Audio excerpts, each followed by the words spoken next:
Hello, అందరు బాగున్నారా? నేను మీ చారి అంకుల్ని. ఈరోజు ఒక విషయాన్ని మీ ముందుకు తీసుకొస్తున్నాను. అంశంలోకి వెళదామా? నిత్య విద్యార్థి.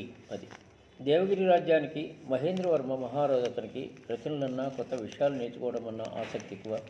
ఒకరోజు సభలో నేను ప్రశ్న అడుగుతాను, నేను సంతృప్తి పడే జవాబు చెప్పిన వారికి విలువైన బహుమతి ఇచ్చి సత్కరిస్తాను అన్నాడు రాజు. అడగండి మహారాజా అన్నారు అక్కడున్నవారు.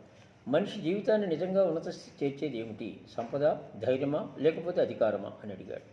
అప్పుడు ఒక పండితుడు, ధనమే జీవితాన్ని మూలాధారం, అది లేకపోతే మనమేం చేయలేమన్నాడు. అది కాదు రాజా, శక్తి ఉంటే అన్నీ సాధ్యమే, ఎంతటి వారినైనా ఓడించవచ్చు అన్నాడు మరో పండితుడు. ఇదంతా కాదు కానీ అధికారం ఉంటే చాలు, ఏదైనా గెలవచ్చు అని జవాబిచ్చాడు మరో పండితుడు. ఇలా అక్కడున్న వాళ్ళలో చాలామంది వాళ్లకు తోచిన సమాధానం చెప్పారు, కానీ అవేమీ రాజుకు సంతృప్తిగా అనిపించలేదు. అప్పుడే ఒక వృద్ధ పండితుడు, మహారాజా, మనిషి జీవితాన్ని సార్థకం చేసేది వినయం, నిత్య విద్యార్థిగా ఉండే లక్షణం. నిన్న తెలుసుకున్న విషయం ఈ రోజుకు పాతపడిపోతుంది, రేపు మరో కొత్త విషయం వెలుగులోకి వస్తుంది. మార్పు ఒక్కటే శాశ్వతం, కాబట్టి ఎప్పుడూ నేర్చుకుంటూనే ఉండాలి. నాకు అన్నీ తెలుసు, ఇక తెలుసుకోవాల్సింది ఏమీ లేదనుకునేటువంటి వారు ఎప్పటికీ జీవితంలో ఎదగలేరు.